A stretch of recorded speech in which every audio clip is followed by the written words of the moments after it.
From Tobacco Republic in Loomis, California, the Loomis Cigar Cartel presents Beyond the Humidor, a cigar podcast for the rest of us. Hey, welcome everybody to another episode of Beyond the Humidor. Scott Robinson with you, and he's learning. Did you notice the silence at the end of the intro? And Greg was nice and quiet and allowed me to just go through my spiel. I like that. You're learning. That's Fuck good. you, Mr. Robinson. No, That's like 3 episodes in a row. That's the first thing out of his mouth. was that nice? Was that polite? You should know better. Glenn's going to shit when he sees this episode. By the way, happy birthday, Glenn. We're recording on his birthday. Happy birthday. Happy birthday, Glenn. Everybody listening is like, who in the hell is Glenn? Camera girl is like, who the fuck's Glenn? Sorry, Glenn, but Glenn actually owns Kristoff Cigars. So, you know. see, this is why the camera girl needs to, be in the loop. Yeah, More this notes? This is why. Yeah, This is why we're kinda. cutting the camera girl his pay too, Glenn. Don't worry. Yeah, about a month later, we're going to be sitting in the shop going, where'd all the Kristoff cigars go? Why'd they pull the line out of Tobacco Republic? Oh, it's like the goddamn gorilla. That's what happened. Love you, Glenn. Mwah. Yeah. Love you a long time. All right, so yeah, come on, man, hold it together. That was not that bad. I mean, in the grand scheme of things, that was pretty mellow comparatively. Yeah, that was tame, relatively You know, I mean, speaking. we can segue into cow cuddling, or we can talk about our guest. Let's not talk about cow cuddling again. That was brain cells that I got lost. I think I'm happy I missed that episode. Yeah. No, that was earlier before you came through the door. Then I'm Today. glad I got stuck in traffic. There we go. Well, no, you're going to share in the fucking misery. So let's have this discussion. Let's Negative Ghost let's Let's introduce introduce him. the poor Yeah, man. he's like, somebody gonna tell these people who the hell This I is am? the man that we're holding hostage this evening. We got to get a newspaper holding in front of 220,000 him. small unmarked bills. Boy, you shit out of luck. We'll take boxes of cigars, too. Probably won't get that either. Maybe a 5-pack. There you Oh, go. white owl. There you go. 2 of them got the tip broke off. Of Yeah. course.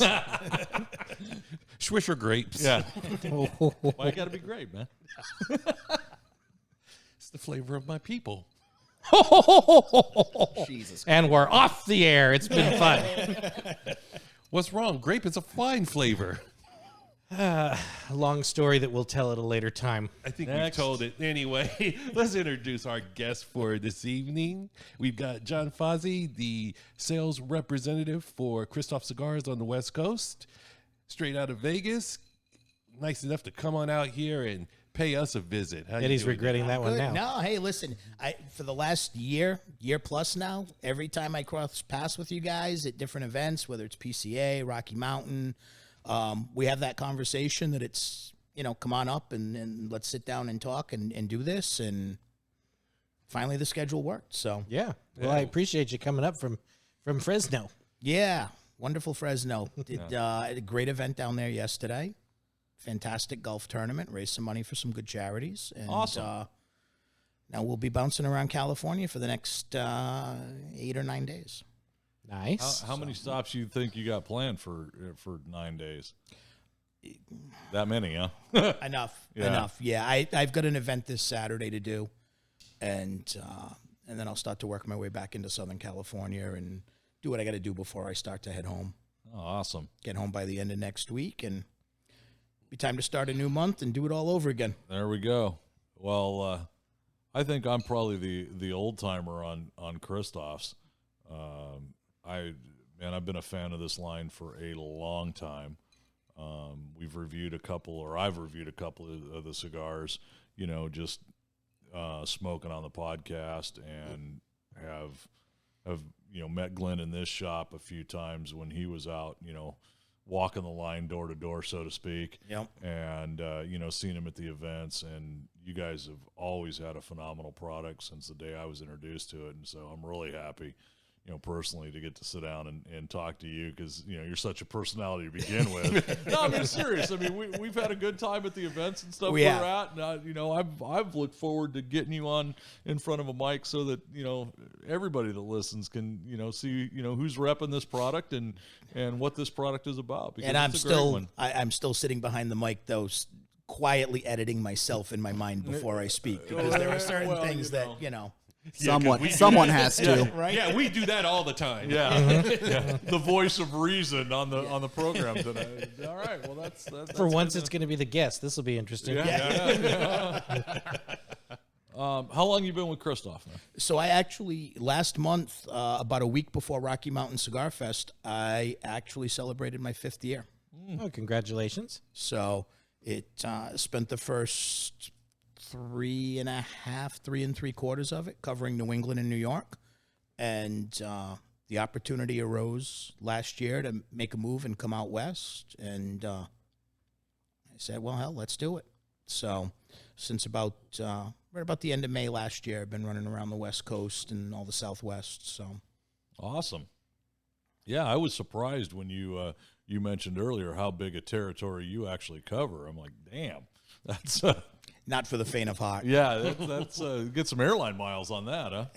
I wish. No, It's a lot of driving. oof. Ooh, wow. Lot of driving, which is fine. You know, makes it a lot easier to pivot and change schedules as you need to. Yeah, that's true. Yeah, You know, for sure. don't have to worry about buying extra suitcases to get product around. You know, all of that good stuff. I can't judge him. I did that the previous year. I think Yeah, we both bought I the mean, same you know. suitcase. Yeah, shit happens, you know. I mean, it's just you gotta bring stuff home. That's it. So I think everybody but me picked up a Lancero tonight. Well, yeah, this is my first one, and just on the initial smoke, it's definitely box worthy. Gregory and Wait. What is that before you get into describing it? Well, why don't you go ahead? Go on. So, unfortunately for all of you out in viewer land, this is a limited run, one and done. John just dropped that little bombshell on us this afternoon. This is the Cameroon Lancero by Kristoff, and it's my second one, so please continue with your description, because you're the initial. I've smoked this already. This is the initial. Now, I've had the Figurado, and that changed my life over at PCA. It truly did. Mm-hmm. I had a tea party with Jesus, a horse, and a unicorn. Here Oh, we no. go. No, the unicorn wasn't there. It was at a little girl's birthday party. The second one I smoked, the unicorn showed up. Nice. Oh, yeah. It was outstanding. And this Cameroon Lancero does not disappoint. This is really, really nice. So this was actually a project that was done, and I would love to give credit where credit is due, but I don't know where the credit is due. But it was done for a retailer somewhere in the Midwest for an event. There were actually 2 of these little unicorns that arose from that. We also have that shade-grown Lancero. Okay. So when the event ended, we wound up with little extra product, not a ton of it, but a little something sitting in inventory, and said, all right, let's go sell it. And fortunately, it's not everywhere. And when it's gone, it is gone. So. Yes. And when the 2 boxes in my humidor are gone, We will weep. There Yes, we go. Kristoff was one of the first Lanceros that I was able to get into. Never really been a Lancero smoker. And you get, if you're a regular here at this shop, you get kind of browbeat by the proprietor because he A, is a Lancero smoker, B, carries a large assortment of Lanceros, so he's quick to steer you into something, especially in a line like yours, Right. where he knows there's something great in a Lancero product. So finally, he talked me into that, and I was surprised at just how good that was. And I still don't smoke a lot of Lanceros, but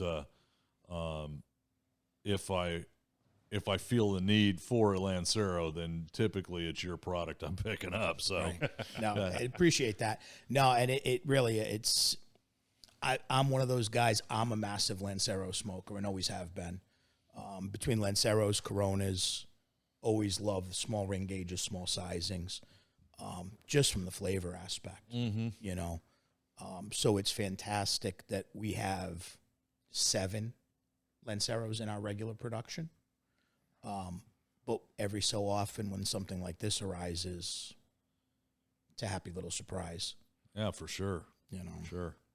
Yeah, we talked about this before the show started. As far as my experience with Kristoff, by no means a bad line. The reason why I didn't smoke it was very, just like you were saying, just real nondescript. It just blends in with the crowd and, with all the other, the massive number of lines that they are.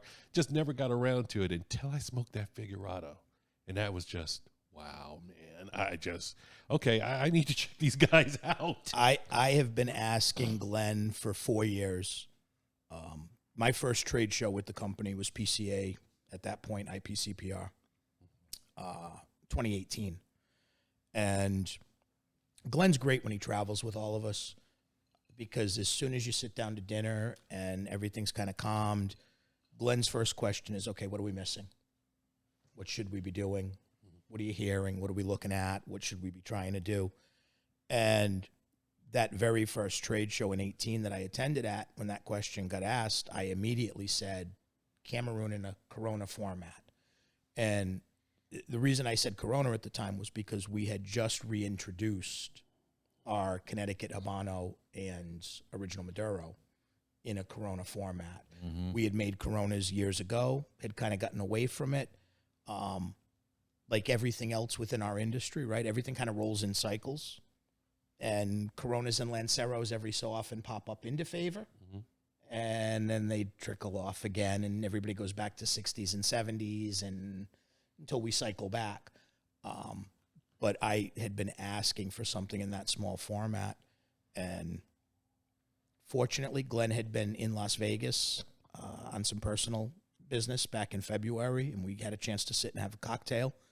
And he told me then what we had planned for the trade show. And I was like, oh, finally, thank you. And it did not disappoint. Oh, it absolutely Yes, did thank you, not Glenn. Yeah.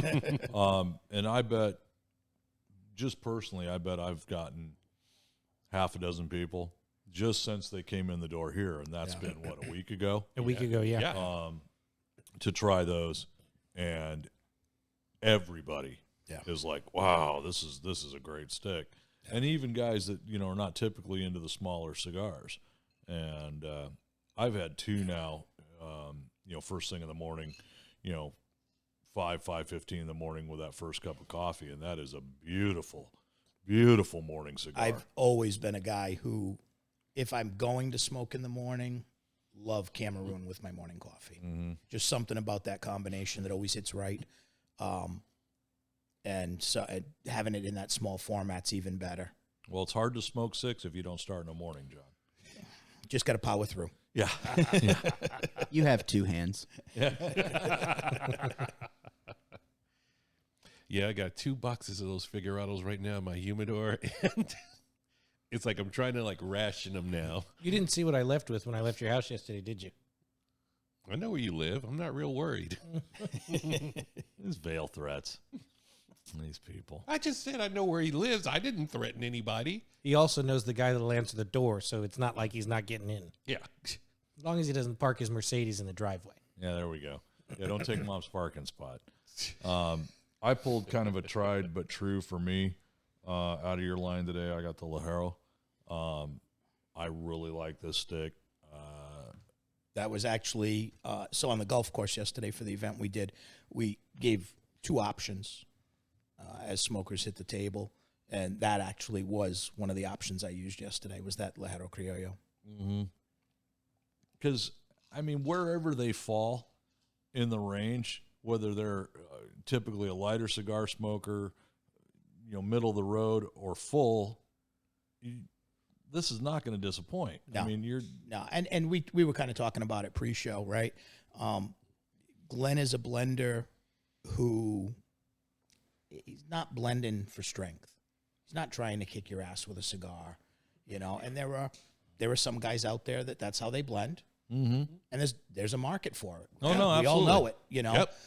So I don't say that to fault or to sound, but Glenn he would rather blend for strength, for flavor, a little smoother, a little more subtle. And fortunately, it's worked well with the 17, 18 different 18 facings in the line offers now. in our lineup now. That's Yeah. awesome.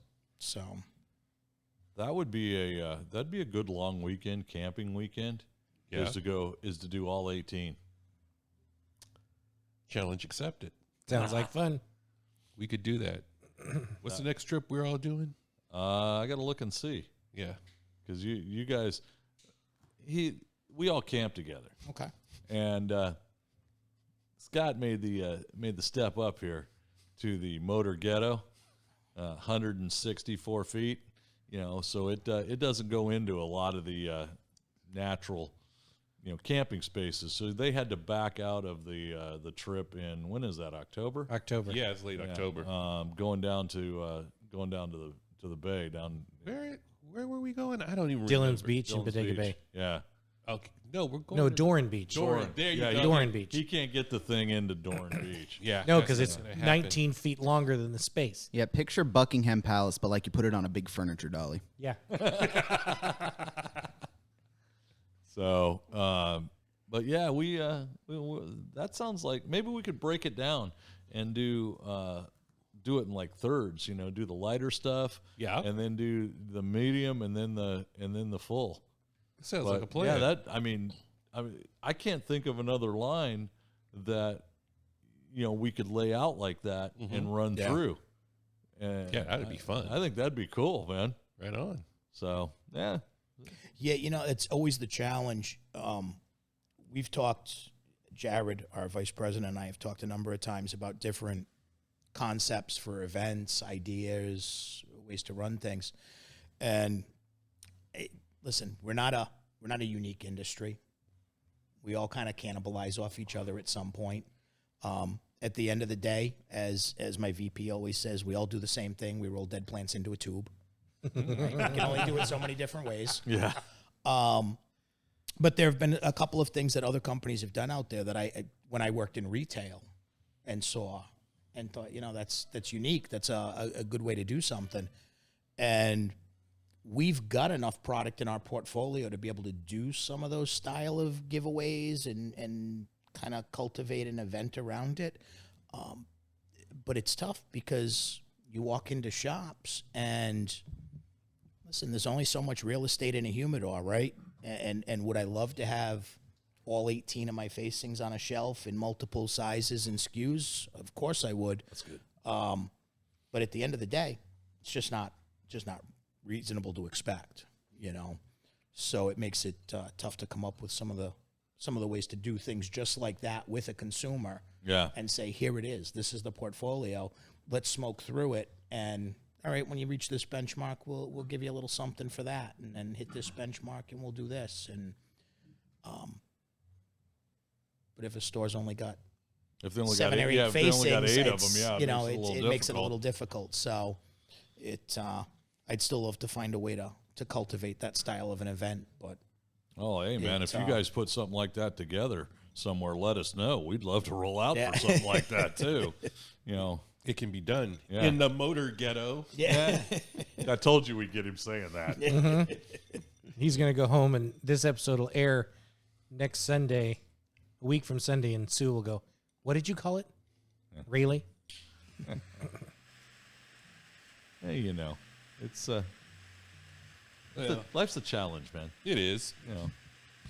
She'll win out. I'll just face that. Will be something corny like Uncorked Adventures. Yeah, I know. Love you, honey. That sounded sincere. Oh God. You may want to edit that portion out, Camera Gorilla. We'll talk about payment for that later. I'm not above blackmail. Gas is expensive. She's fine. You drive a Toyota, man. What are you talking about? Gas. She's 5'2". What is she going to do to me? Challenge accepted. Yeah, I was going to say options. Everybody write your option down on a card and throw it in the hat. I'm sure she'll pick a good one.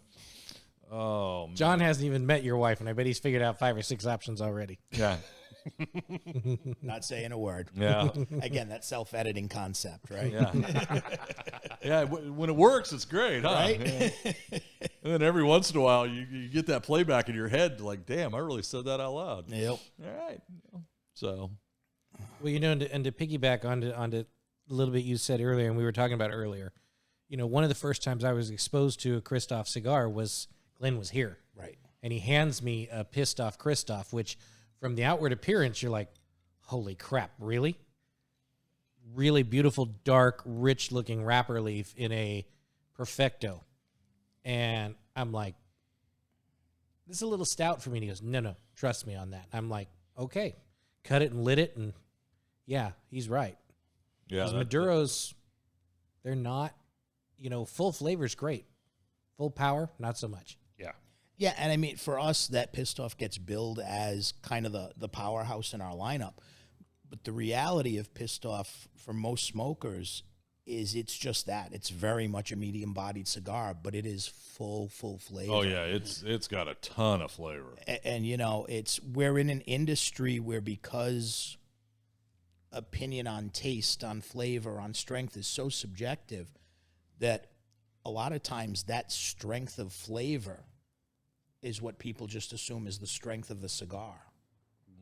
Yeah, I would understand that. Yeah, that makes so sense. it kind of falls into a category that it might not necessarily need to fit into, which isn't to say that I haven't watched that cigar kick the living crap out of some people. But it's by design. Again, like I said, Glenn blends for flavor, not for that strength factor. So, well, and it was interesting that I thought that came out in a Perfecto too. You don't seem to. That's a shape that's not. Yeah, maybe not that's often done. changing a little bit, but yeah, you don't see the last few years anyway. No. We've got a couple Perfectos in the lineup. We do the Woodlawn 685, which is a limited production. From Okay, us. yeah, that's not something I've seen. No, we make possibly, it's full. I call it limited production. It's made 1,000 to 2,000 boxes a year, probably at the maximum. Okay. It's a 10-count box, and that's a Perfecto. And then our Vengeance has a Perfecto. Yeah. That's a good stick, too. Which to me is the Vitola to smoke Vengeance in and truly appreciate that blend. I think that's the one That's where to the go. one where the flavor really pops the most. That's When I do events and I'm in a store, a lot of times stores struggle to sell that Perfecto because guys get really wonky about sizes, right? Mm-hmm. If you're a 660 guy, you're not playing around with Perfectos. You want big ring gauge. That's what you're there for. So I use that opportunity when I'm in store to be able to say, no, listen, buy that 660, but just do me a favor. Buy one of these and smoke it. Tell me Try what it you out think. and see. Tell me what you think. Tell me if you think it's a slightly different cigar or how it changes for you. And I've watched those guys come back and buy boxes. Well, and it's funny because you don't realize at first when you're first getting into the cigar thing just how important the size, the ring gauge, the size of the cigar is. I'd picked up stuff early on that I'd smoked before. I'm like, oh yeah, no, I've had that, and I didn't pay any attention to what size it was. Right. And then I'd be like, wow, this tasted, this isn't the same as what I had. What'd they do? They screwed this up. Yeah. No, they didn't screw it up, stupid. You picked up one that was, half the size or twice the size, depending on what you had before. Yeah. You liked it here. You're not necessarily going to like it here, Right. And it took, it literally, the light didn't come on that for quite a while, and I'm like, And then when it finally did, I'm like, Jesus, by accident, I could have figured this out sooner, Yeah, no, when I worked retail, I just because you're always putting things up and down, stuff's going out, you're constantly relighting. I just got in the habit, and for me, it's a size I prefer to a lot anyway, of just smoking a Corona so that I could get through it while I was bouncing around and doing my things. And I'd always end up in conversations with consumers. We'd be at the bar and sitting and talking, and they, why do you smoke that little cigar? Like, and you try and explain, listen, the wrapper binder ratio and all of that, and you get into a technical conversation, but at the end of the day, it comes down to, it's a flavor choice, right? Mm-hmm. Yeah. And so one night I had two gentlemen at the bar in particular, and they're like, does it really make that big of a difference? And I said, it really does, you know. And so he looks at me and he says, all right, when I'm ready for my second cigar, I want you to go and pick out something small for me to try. I said, fantastic. So finishes up. I go in, I grab him a stick, and I got him something that he had been smoking already, but in that bigger sizing. Mm-hmm. And put it in his hand. And about a half hour later, I was walking through the bar area and passing by, and he spun around in his seat and stopped me dead in my tracks and just looked at me like, wow. Yeah. Like I now have to go back and re-smoke everything I've smoked in a small Smaller format. size. Yeah. Yeah. Because this is Just to see what the difference is. Yeah. Yeah. Yeah. It really is that much of a difference 9 times out of 10. Yeah, and it's funny because I've been picked on, you know, a little bit to about I'm typically a bigger ring gauge cigar guy. That's what I started out with. That's kind of, you know, what I've gravitated towards. But I've found a ton of stuff, especially, you know, doing more of the event stuff like Rocky Mountain, where you know, you're exposed to so much more stuff. I found a lot of smaller ring gauge stuff that I really like, a lot of stuff that's lighter than I typically smoke normally, just because the flavor is so much different. So, you know, it's like, oh, wow, this is cool. So, you know, even I've been 30 years on doing this, and I'd still, you know, it's evolving for me all the time, and which is something I think that's really cool about this. Yeah. Number one, the product changes, you know, constantly. Right. And, you know, our palate changes constantly too.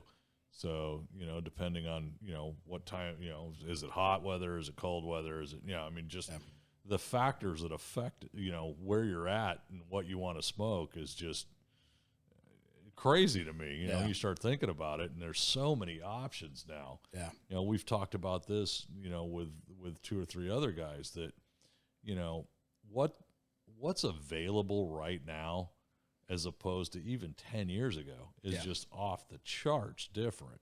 Well, I think what's amazing is everybody kind of went into a panic mode when the FDA kind of stuck their nose in around 2016. Mm-hmm. And there was this fear that it meant product was going to cease, that this is what was going to be in the market, and, okay, nothing new is going to come out for God knows how long. Yeah. And mercifully, that wasn't the case. You know, it didn't really slow down from that side of things. But, I mean, there's such an abundance of product in the marketplace these days. And I always equate it to, unlike the boom in the mid to late 90s, guys that are on shelves today deserve to be. Mm-hmm. Like, I mean, that boom in the 90s, I could have stepped outside of the store here and snapped a twig off a tree and put a wrapper around it and got $10 for it, and guys would have bought it, you know, because there was just that demand back then. I would have been that guy. Right? But that's why those companies didn't last, unfortunately, right? Among a number of other reasons. But today's marketplace, for as many companies that are out there, it's because there's that many companies putting out great product. Yep. You know, there's the Well, old we- adage, we there's something for everyone. Yeah, absolutely. We talked about this on the last podcast, that, you know, the boutique stuff that's coming out, there's so much just great stuff that is just great from the get-go. You know, it didn't start out mediocre and work its way up. I mean, it's great from the gate, just out and running. Yeah. And we said this last podcast, and I want to get your opinion and see what you think of this. As a longtime cigar smoker, I feel it's a benefit to the industry that the cigar industry seems to work together to help itself and help each other a lot more. Because I came from a bar background too, like you. Right. And watching the craft beer industry, the craft alcohol industry now, that seems a lot more cutthroat, where we're not seeing that in cigars. Do you feel that A, is true, and B, do you think that's a benefit to your industry? Listen, it's always a benefit. Okay. You know, everybody views, and I don't care what industry is, bar industry is a great one for this. Everybody views competition as a negative. Competition's great. Yeah, competition is good. Keeps everybody Right? honest. That's You right. know? At the end of the day, that's step up your game or step aside. Yep. Right? It's so having that competition, it brings everybody up. Right? So I don't see a bad aspect to that. I do find our industry tends to work together a little better than some others. Are there some issues out there Oh, I'm sure. that we could all work together a little better on? Right? Within the industry? Yes. And hopefully some of those issues get resolved along the way, as I think they will. But yeah, I think when it comes to product, sharing ideas, like I said earlier, we all do the same thing. We roll dead plants in a tube. You can only do it so many different ways. Yep. Yeah, and you're only going to hit a home run with a certain segment of the population. So 100%. yeah, no, it's interesting just to watch the industry evolve. Yeah, it is. And yet, as much as we evolve as an industry, some things are never going to change. Yeah, there's always that constant. Right. I mean, a lot of times you do events and you talk with guys and they're like, well, why don't they automate? Why don't they do this? This industry is never going to automate. Right? We're handmade premium cigars for a reason. Let me just interject That's here. When never you changing. say automate, what do they mean by automate? Machine What a made. machine made. What the fuck? And that's why there's cool milds, Right. I mean, come on. Don't rag on my dad's cigarettes. Although those are cool Filter Kings. Yeah, well. So, but yeah. And what are you going to do? I mean, Yeah. Well, I don't think if you look at some of the machine made cigars compared to the handmade premium, it's no competition. Absolutely not. well, I think a lot of times when people bring it up, they think that if we as an industry could automate, that it would bring price down, right? Mass production versus relying on 300 sets of hands to bring a product to market, right? The reality of it is when you look at where our product is made, be it the Dominican, Nicaragua, Honduras, if you automated our industry, It's more expensive. well, not only that, but you've just decimated 3 countries' GDP. Yeah. Yeah. Right? They rely on tobacco to run their entire countries. to live. Right? So how do you ever think that we're going to get to that level? It's impossible to get there. And listen, there's always that first-time smoker that walks into a shop, and you're able to, as a retailer, kind of tell them the story of 300 hands touching it before it hits the shelf, and the same stories we've all heard over and over again that they've never heard, and you kind of watch that realization about the product kick in. It's never going to change. There's a reason this industry has made its product that way for the last, how many centuries? Forget Yeah. years, Yeah. right? I should hope not. The thought of something like this being machine made Yeah. just sounds ridiculous. Yeah. Even when I first started smoking, I mean, it's just incredible. Yeah. The dare I say craftsmanship, Yeah. the artisanship, the fastidiousness of putting us all together and taking, say, a dead plant and Right. rolling it into this and coming out with a certain flavor or another. Yep. It just and being able to maintain the consistency of that Right. that is the across challenge. the time and across the 300 different hands. That's a unique set of circumstances right there. Right. I mean, I guess the bigger reality or the bigger hope is, and it's something I guess we see more stateside.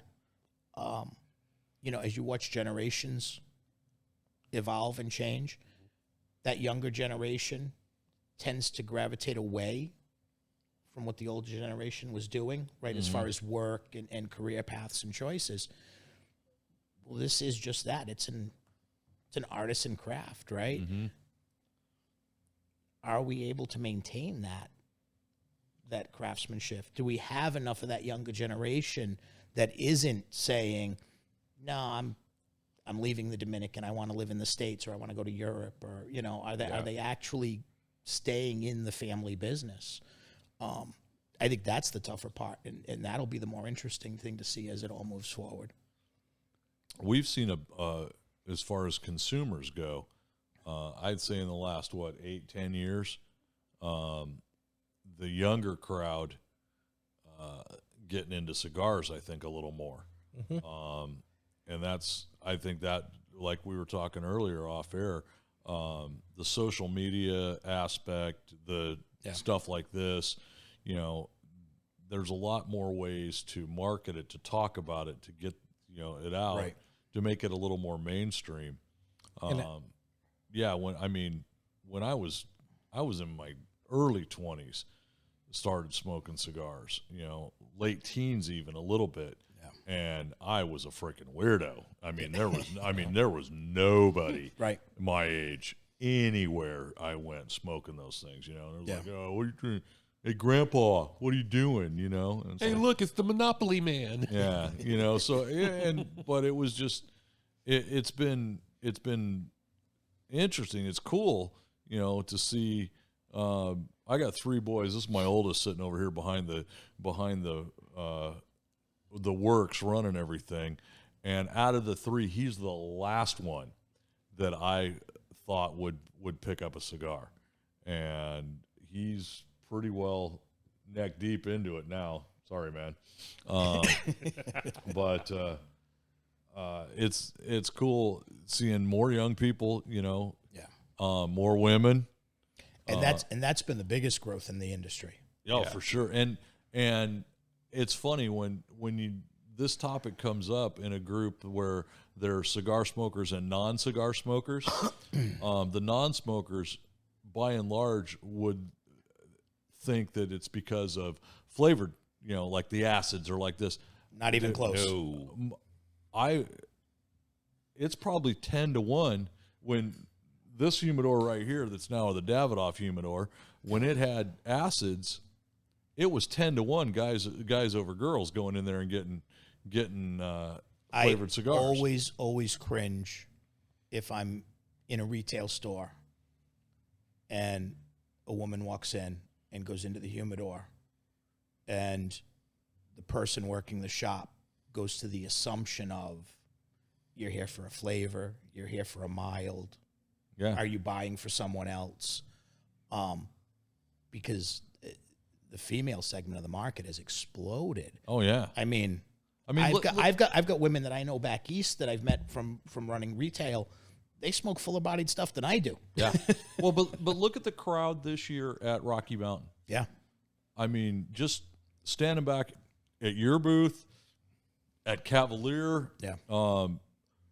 I mean, there were more than a few women that were super knowledgeable. Yes. I mean, they know what they want. You know, what about this? Do you have this in a darker, you know? Right. And I was like, and that's great. I mean, that's great for the industry. It's great for it's great us. for us. Yeah, it's great for us as just aficionados. You know, you got somebody else to smoke with. But the difference in the 3 years that we've been at Rocky Mountain, the number of women this year, just actively purchasing and smoking and talking about cigars, even compared back to 19, is just, I bet they're twice as many. Yeah. And that's amazing, you know. And so the last year and this year, the first 2 years I make it to Rocky Mountain since I got west, and even just from last year to this year, it was a noticeable difference walking around.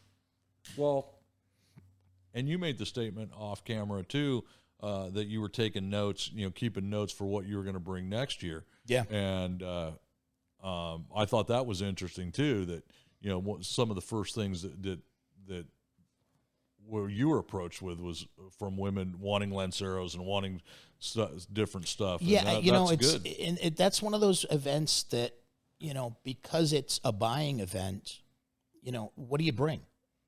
Yeah, for sure. You know, as a manufacturer, what do you show up with? You don't want to show up with so much product that when the event's over, oh crap, well now I got to ship this all back. Yeah. Right? Or more importantly, yeah, we sold a nice chunk, but we brought so much that it really looks like we didn't do anything here, right? You know, you almost want your table decimated by 2:00 in the afternoon and be like, all right, guys, time for me to go walk around, right? Yeah. You want that explosion. You want guys buying what's there, but you can't bring too little, Yeah. right? So what's the right mix? You Well, know? that's funny. We talked about that a lot in our follow-up show and amongst ourselves. Right. Yeah. You know, because you got guys that were wiped out. And, you know, LFD was gone by noon. Yeah. They were wiped out.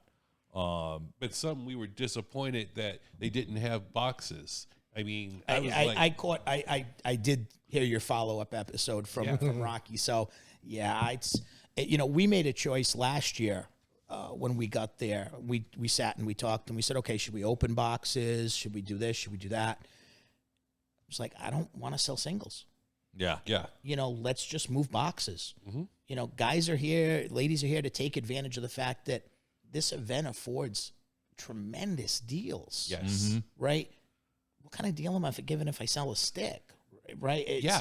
The deal is to buy a box. Or even a 5-pack, because I mean, Right. I walk into Rocky Mountain, and these two fools will tell you, I'm there like, just take my money. Yeah. Yeah. I mean, that's why. We've budgeted. We're going to spend it somewhere. Yeah. So tell me what you got for sale. Right. And it was, you know, and it's interesting because everybody's got a different philosophy. Right. You know, we had a manufacturer tell us this year, I doubled what I brought last year. I want everyone that walks up to this booth to be able to buy everything they want and take it home. And if I have to ship 200 boxes back, then that's what I'm going to do. Yeah. Right. But there is not going to be one person that leaves this event and say they didn't get what they wanted from my booth. Right. I'm like, okay. Yeah, Now, and everybody's got a program. And you can't argue with that philosophy. Yeah, You you know, know. listen, at the end of the day, as we figure out what to bring, it's just that, right? It's okay. We know what we sold last year. We're hoping that we're going to sell a little more this year. But what's the right product mix? What's Yeah. going to make us sell that little more this year? Yep. Right? Yeah, what's the extra oomph, huh? You know, it was like this year, it was as simple as last year. One of the first people that walked up to the table said, "Oh, you don't have Sumatra Lanceros?" You know, we looked at her and we were like, truthfully, you might be the only person today that asked me for a Lancero. And when the day was over, we looked at each other and we counted 7 to 9 people that asked for Lanceros. We need Lanceros next So it's year, like, yeah. okay, that went into the notes. I got to make sure we've got Lanceros there next year. You know, so it's those little things, and just making sure you tweak and stay current and bring what sells. Yep. Is there a bit of the philosophy of you want them leaving for more, though? You think it's like basically, oh, it got wiped out. I got to be more diligent next time, or I'm going to be on the hunt for, you know, X, Y, or Z. Do you think that philosophy plays into it a little bit? I don't know. I think if anything, the philosophy that comes through doesn't get driven by us in that regards. Yeah. It almost gets driven by the consumer who now looks at it and goes, wow, I got to get online immediately next year because I need that VIP ticket. Yes. I got to get through the door first. Sorry, Greg. Screw you. Screw you. You get a pass. But you know Because what? frankly, I got everything I wanted out of your booth. It wasn't a problem. How was steerage, Greg? I don't know. I got in 2 hours ahead of everybody else. I know. But I mean, that's the tough part, right? That event is tremendous when you consider how many tickets they sell for that event. Oh, Yeah, yeah. it's about, I think it's got up to almost 5,000 now, if you count the social and, you know. It's an amazing number. Well, and you got to think that they are about maxed out. They are. I mean, they can't go to 6,000 next year. No. You know, what the hell are they going to do? Don't think they won't try. Well, they're running into the problem now where locals weren't able to get tickets. So there were some locals who were pretty pissed off. Well, that was the conversation that we had with one of the ladies that runs this thing is one, you know, some of the big names that they were expecting were not there. Right. And two, a lot of the locals from the state of Colorado were really irritated. And like me, the three of us were all sitting at 7 o'clock in the morning, our time to buy our ticket, and I couldn't get in. Right. You know, I'm actually more shocked that they don't cap the online sale side of it and offer the tickets for sale physically within their stores in state. That would make sense. Yeah. Or at least a percentage of those tickets, right? You know, I would think that there would be a little bit of balance there, as opposed to everyone just needs to go fight the online system. But again, they sell out every year. Yeah, so yeah. if it, Yeah, if they- it they're ain't doing broke, don't something fix right, it. yeah. You know, if it ain't broke, don't fix it. So I'd love to see the breakage, though, as far as the locals, how much money locals spend compared to out-of-towners, and that might be some of the logic, too. but you know what? just So curious. I'm not sure, because Colorado, you guys know, being here in California, what high taxes look like on cigars. Yeah. But Colorado is going in that direction, right? They just bumped up to 50% of wholesale this year. Within the next 2 years, they're scheduled to be at 60 or 62 as well, right around the number you guys are at. Yeah. You can walk into that event as a local. It's a great buying opportunity. Yeah. It's almost a bigger buying opportunity for the locals than the out-of-state people coming through, right? Because there's a lot of California people that come through, but We have the expense of travel. right, but you've also got, there's guys that show up from Arizona. Arizona's tax rate's 22 cents a stick. I'm moving. So it's not like there's an abundance of savings to be found there from a tax standpoint anyway, right? But they still show up and spend, right? So, but are they necessarily buying as heavy as that local would buy to really be able to maximize their deals? Right. So I'm not sure. I don't know. I just like it because I get to see a lot of you. And comparative to, as a media organization, we get into things that the consumer can't. But even, compared to Big Smoke, I can spend 15 minutes talking to you at your booth at Rocky Mountain. I can't do that at Big Smoke. I can't do that at PCA. Right. I can't do that anywhere else unless you're here at an event, because I don't have, you don't have the time. And Right. as PCA is concerned, we're just a media.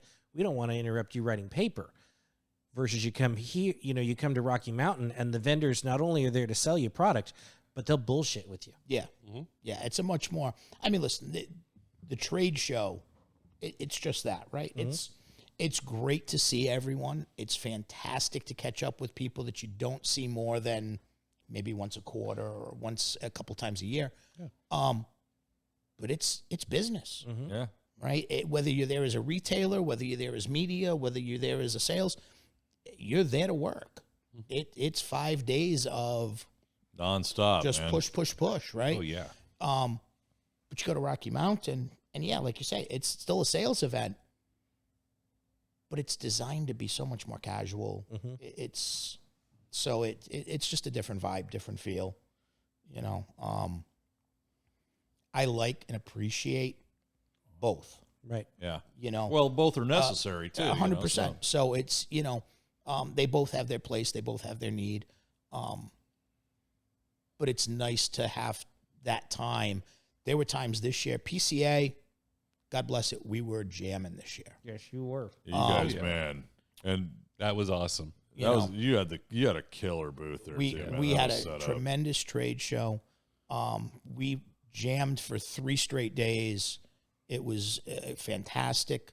But yeah, I had customers that had to walk up to a booth 4 times in a day before I could finally get to sit with them, because we were that busy. Yeah.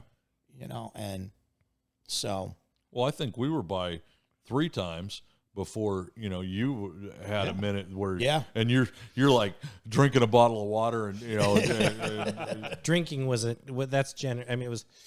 yeah and, pretty much. Pretty but much. and that was there were some people at PCA we just never Oh, did no, get to we talk didn't to get around to. because and God bless, man, write all those orders you can write. That's what this is about. Yeah, no, I usually look forward to that final day, that Tuesday morning, that short little half day, as my chance to kind of finally get around. And if I haven't crossed paths with somebody at one of the bars at night or just moving around in general, that's my chance to finally go over and say hi and catch up Search a little them bit, out there. right? Yeah. It was about 11:30 on Tuesday. The show ends at 1, and that was the first chance I truly had to walk the floor. That didn't involve going from the booth to the restroom and back. So Did you have a minion for going to get lunch? Usually, if we caught enough of a break that one of the reps had a downtime between appointments, they would kind of run off and do it. We're also very, very fortunate that Glenn's wife Terry usually comes out to the trade show, and she will bring us in lunch when she comes into the floor. So we're blessed in that regards. There's always something in that back closet waiting for us. They do an excellent job of keeping on top of that and taking care of us. So That's awesome. Yeah, because I know for the three of us, it was the first year we walked in, we're like, and then everything kicks off, and it's like, this is overwhelming. yeah. It really is. It really is. I can remember going the first time as a retailer and thinking, okay, I'm ready. I got my orders pre-written. I know I got to add a few little new things here and there. I've got my appointments booked. Let's do this. And then you walk on the floor, and, you know, your first appointment is in that front left corner, but your second appointment's in the far back right corner, and you're going, this doesn't work. So... Welcome to the show. Well, that was, you know, we thought we had booked a few appointments, not knowing what we should have done. And, you know, we get done with the end of our going home on Sunday afternoon. I'm like, cool, we did everything. We got to everybody. And then I'm looking through my appointment calendar going, where the hell was this booth? Apparently we missed an appointment. Yeah. And I still don't know where that booth is because that map they gave us was ridiculous. And the worst part is you probably walked by it 7 times and I'm just didn't quite notice it. sure we did. Probably. That's usually par for the course. Yeah. But John, how long you been smoking cigars, man? So longer than I should ever admit to. There we go. I can honestly say that December of this year will mark 35 years of me smoking cigars. I kind of started by accident. It was senior year in high school. I had just turned 17. I was one of those lucky guys that when I started K way back when, so long as your birthday fell before January 1, you could start. So I was in kind of a year ahead of where I probably should have been. I was 17. It was senior year in high school, and I had done early acceptance and had been accepted to Bryant College in Smithfield, Rhode Island, and I knew in December that I had been accepted. And a good friend of mine for Christmas that year bought me a box of cigars, and that was my Christmas gift. I was headed off to Bryant's very reputable business school, and he said, every good businessman's got a box of cigars on their desk, and here's your first box. And that was how I started smoking. You remember the box? I do. I don't know that I want to admit to what it was. Come But, on. You know, yeah, you Kappa gotta Tampa. Come on. What do we got, man? No. It was Garcia Vegas. It was the English Corona, the brown tubes. Okay. what's I wrong with remember that? those. That was the starting point. And we quickly moved on to others. Yeah. Yeah. It's like, all right, let's hand out some of these to my friends and go buy some other stuff. Yeah. Yep. Oh, that's a decent first cigar story. I like that. Yeah, it's funny. I had the opportunity. I was on a podcast back east, and that same question came up, and told the story. Gentleman looked at me and he said, okay, so what year was that? And he threw out a year, and I just kind of chuckled. And so he kind of looked at me, and I said, no, that was 1987. And he kind of paused and looked over at me. I just kind of looked back, and he's like, did not think you were that old. Okay. Like, gee, thanks. I think. Yeah. Oh, hold on, my lips bleeding. Yeah. So, yeah, I wasn't. I probably wasn't too long after that. I think 89. Yeah. Probably mid 89. I went to work. I was working in a bar, and one of the guys I worked with did a poker tournament a couple times a month, and his older sister was international stewardess, and so she'd bring stuff in from overseas. Yep. So I didn't know it at the time that what I started smoking by the standard was great cigars, like, oh yeah, here, let me lit the wrong end of the first one, I think, stupid shit like that. But it's just, and it's funny because both my parents were cigarette smokers. Mine were as and well. I mean, well, I think everybody's parents from our age group. Yeah. It might actually. It was funny. So my folks just visited me out in Las Vegas the beginning of this month, and we were talking about it, and it's been 34 years since my parents quit smoking cigarettes, and I was like, "Wow, Yeah, has it really been that long? Holy crap!" Like. But and I think I can count on one hand the number of cigarettes that I tried to smoke, as a kid, and it was just like, God damn. And my pop was 3 packs a day, man. He lit one off another, and which was the norm then. Yeah, I mean everybody smoked back then. That was common, and it just, I remember when my mom realized that I smoke cigars regularly, and just the disdain from this woman. I think it's that same look and disdain that you get when they finally realize that you're drinking, or that you're doing any of those things at that point. Maybe, right? but it was just, my mom was just like, "What are you doing?" Yeah. I'm like, it's different, and she's like, it didn't matter, it just, she was like, well, I guess you're going to do what you want to do anyway. I'm like, well, no shit. You knew that when I was 9, I mean, let's move on to a new topic. Mom. Listen, I've been in this industry 5 years now in sales. For 4 years prior to that, I had managed a cigar lounge. About a decade ago, I had spent some time managing a cigar lounge. So it's not like they didn't know I've been around this for a number of years anyway. But my mom still gets her digs in. But they also know it's how I pay my bills. Yeah. So it is what it is. Yeah, I just spend my money on them. The disdain I get from my mother is the guilt is like, those are going to kill you. Yeah. You got to die of something. That's right. This is a one-way trip. You're dying, period. Yeah, exactly. Yeah, I'm going happy. Mm-hmm. Nobody gets out alive. That's right.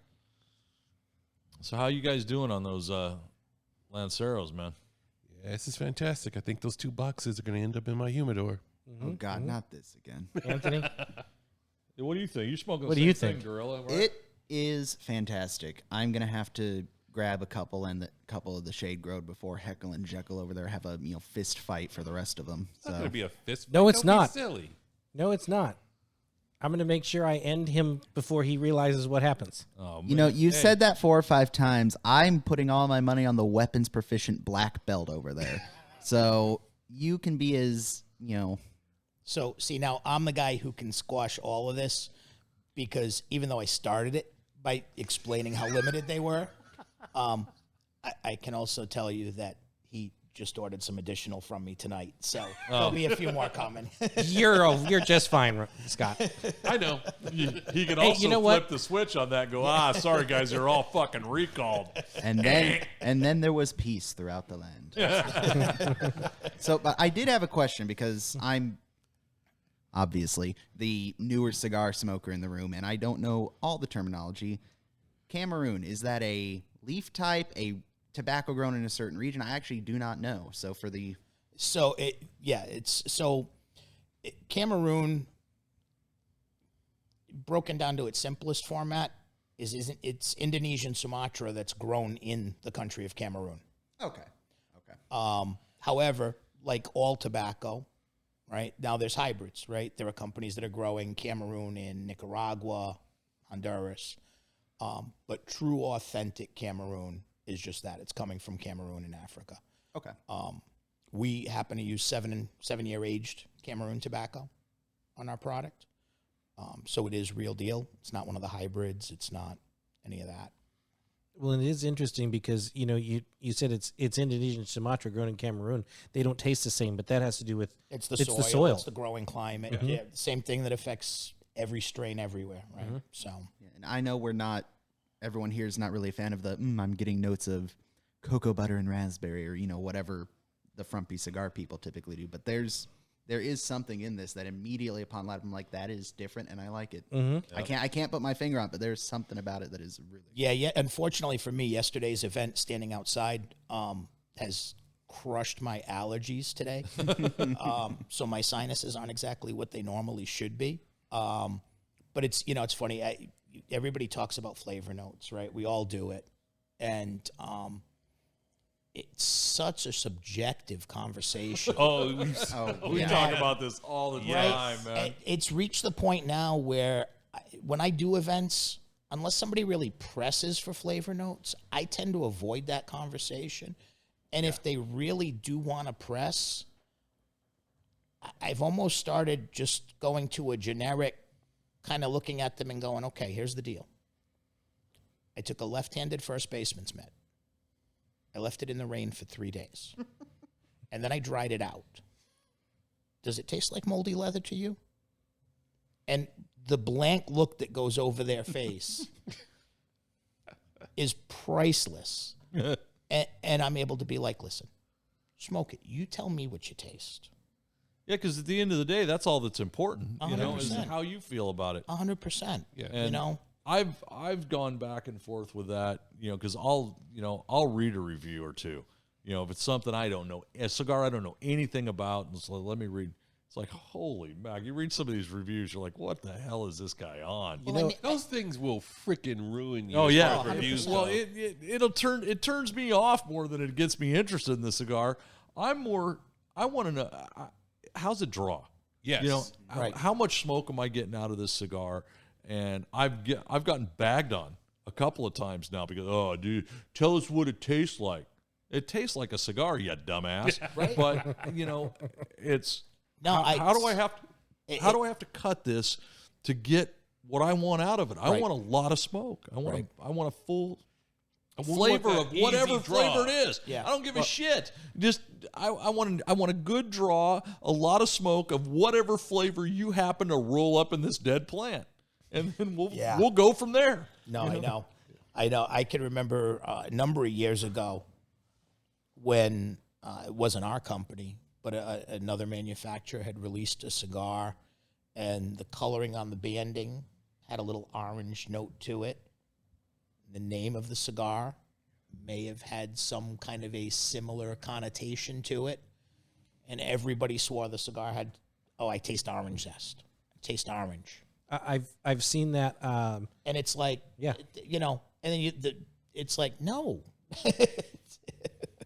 Well, I had one of my favorites was a show many episodes back in our catalog, and Larry's like, yeah, the tasting notes that they're talking about, and he da-da-da-da-da-da, and Rotten Earth, and the whole podcast came to a screeching halt, and we're like, who the hell knows what Rotten Earth tastes like? Somebody who got their face shoved in the dirt a lot. Somebody eating dirt? Yes, you were picked on as a child, weren't you, sir?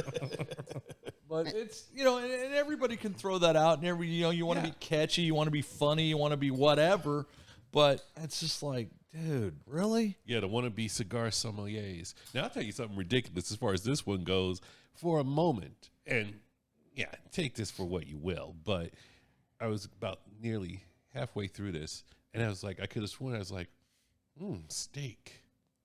I was getting a sense of steak. Probably if that just makes hungry. sense. No, I ate. I'm good. Well, no, and it's something that happens because who was it? It was Ed. The memory of your taste buds and your smell senses, those two senses together, they pull the memory out. And yes, some cigars, I agree with you. You get a meaty flavor that will remind you of steak or bacon or something like that. It just happens. And for me, that's what it is for me. It's not so much like, I'm getting these flavors. I've had cigars where I'll draw it and I go, I'm thinking of working at summer camp because it had a very like cedar and kind of earthiness to it. And I'm like, this makes me think of being up in the mountains. Yeah. It's just something that my brain made that connection. Like that's the closest thing it could make it similar to. And I may be wrong. I may be crossing this up, but isn't it smell? Yes. Is the biggest memory earliest, trigger. One of the most earliest memory Absolutely. is from smell, nothing else. And so. even one time I was smoking something Craig in here gave me, and I got to the end of it where it started to get a little more bitter, and between what the cigar naturally tasted like and that little bit of, the bitterness you'll get at the end of some cigars, I just looked at him and went, this makes me think of like baking spice, like for making pies. And the reason my brain clicked with that is because his mom, my grandma, taught me how to bake. Right. And it just snapped that memory, and I'm like, you're going to think I'm crazy. It smells like cloves. It smells like baking spice. Yeah.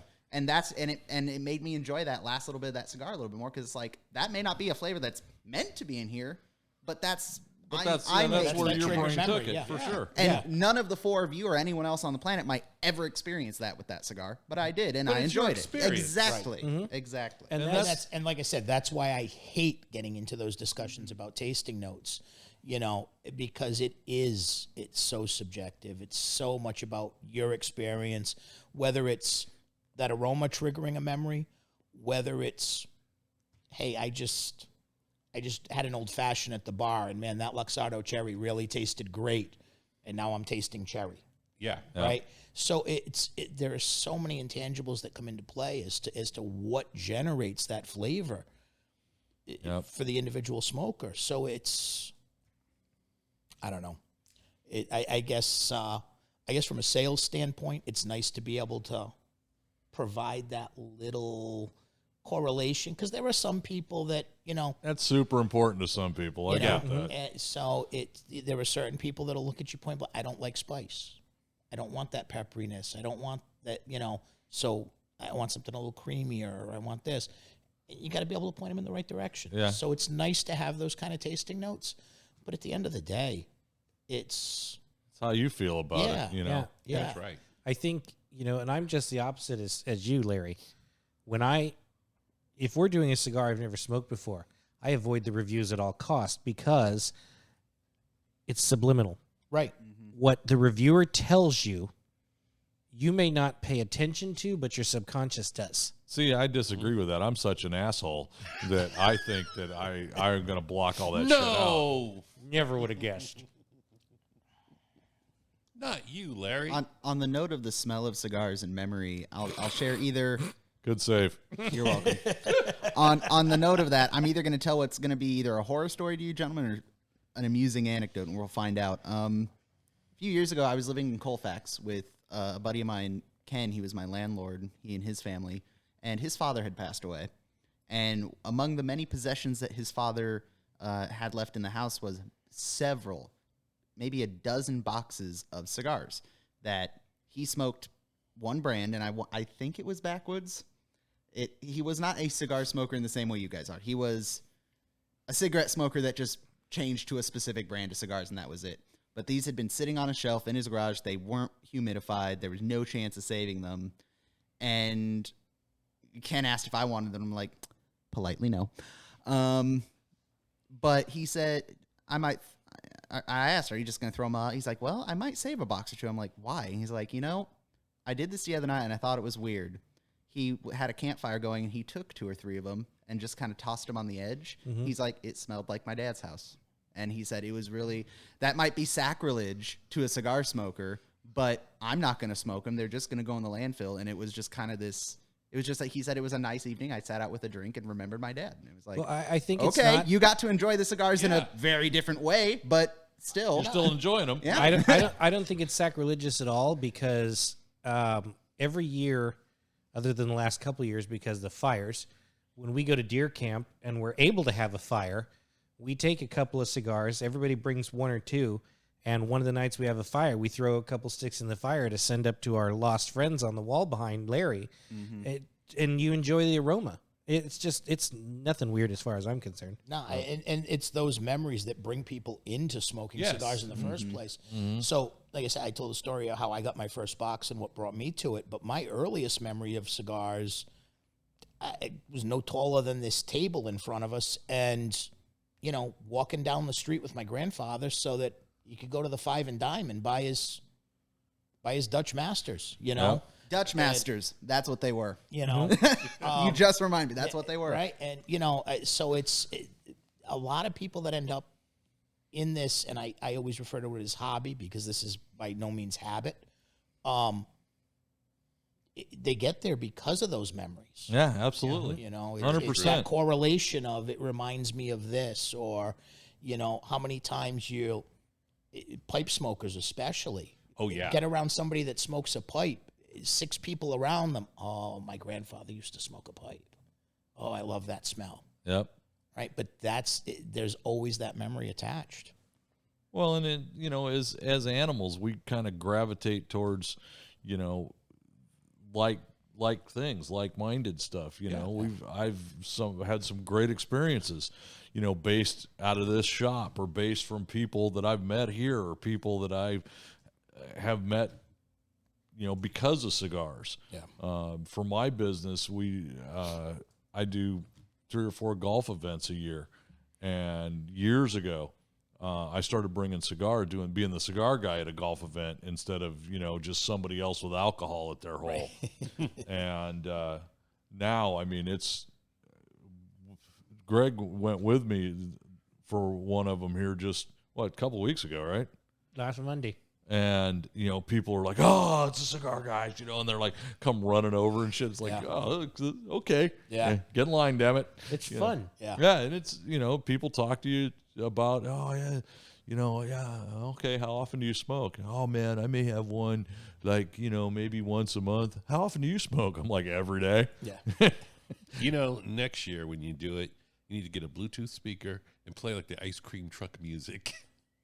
Don't think we can't. Yeah. I know you can.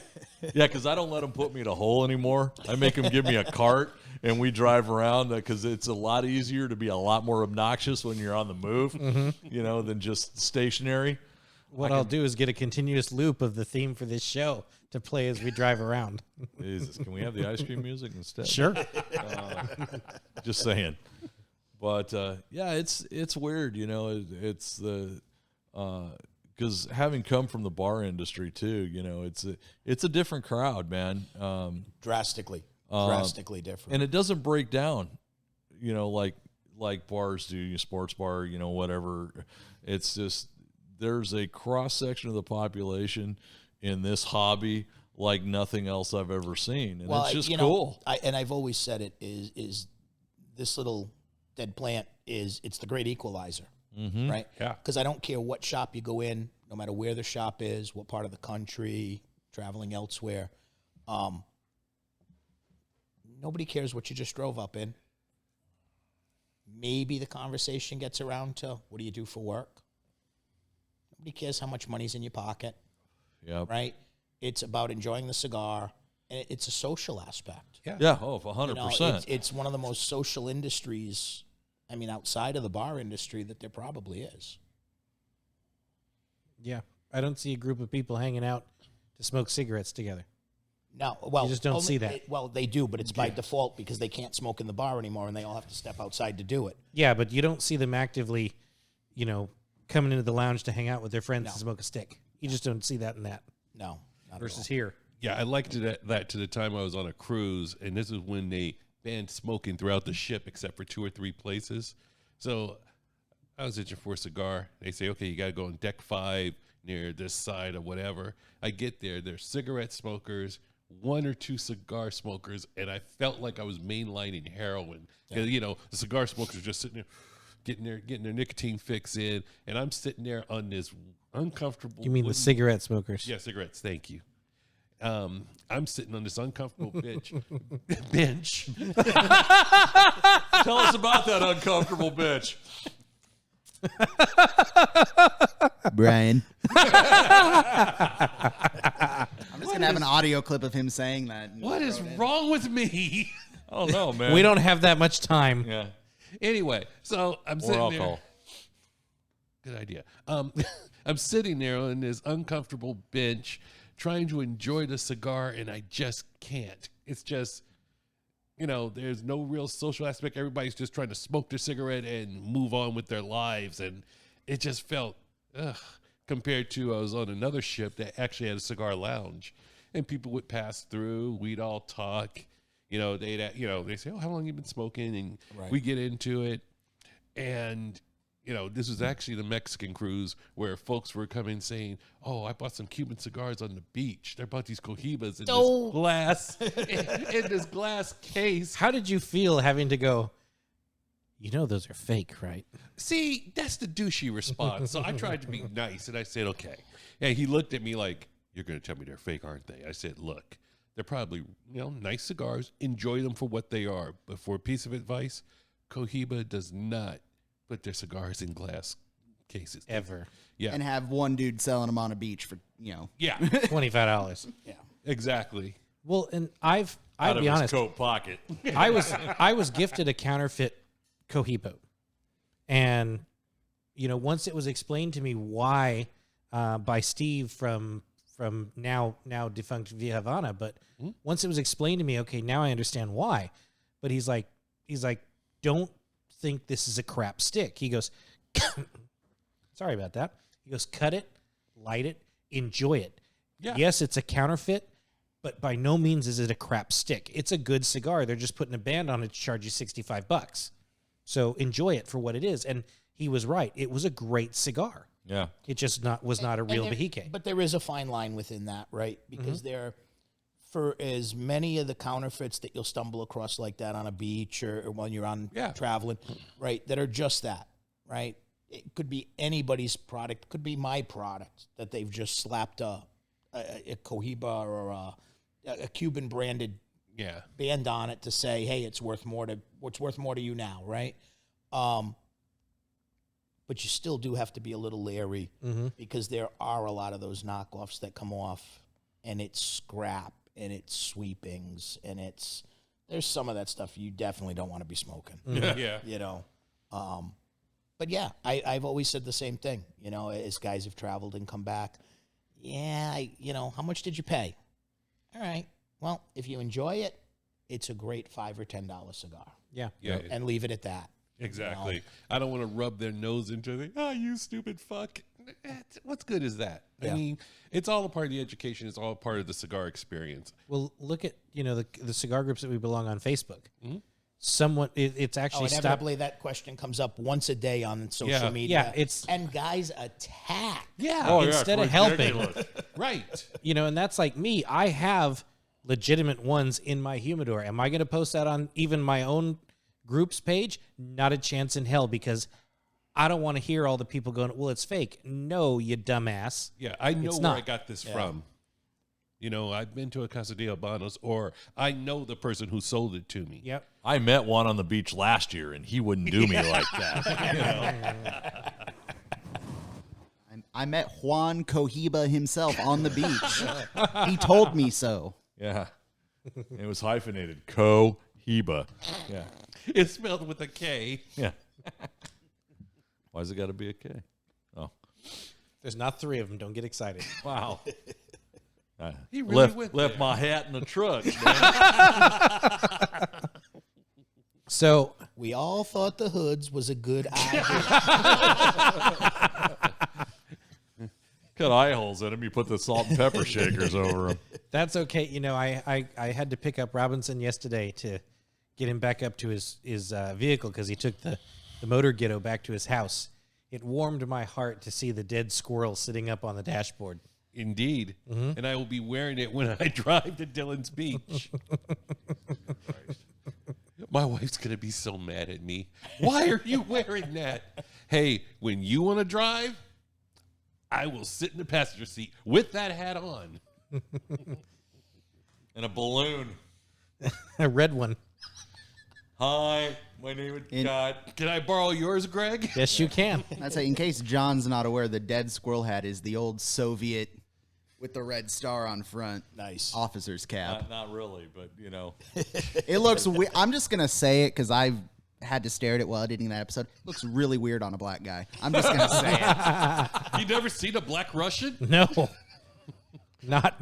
he doesn't drink. Oh, okay. No comment. So, Some of that shit I'm probably better off not knowing. so should we ask John the dangerous question? Yes. No one is safe. Oh, what do you Yeah. smoke? What do you smoke if it's not a Kristoff? Everything. Everything. So coming out of retail, the store that I managed back in Rhode Island, the ownership, one of the owners only smoked mild for the most part. Medium was kind of pushing the envelope. So anytime new product was introduced by a rep to us, it was put through me. So there isn't much I haven't tried.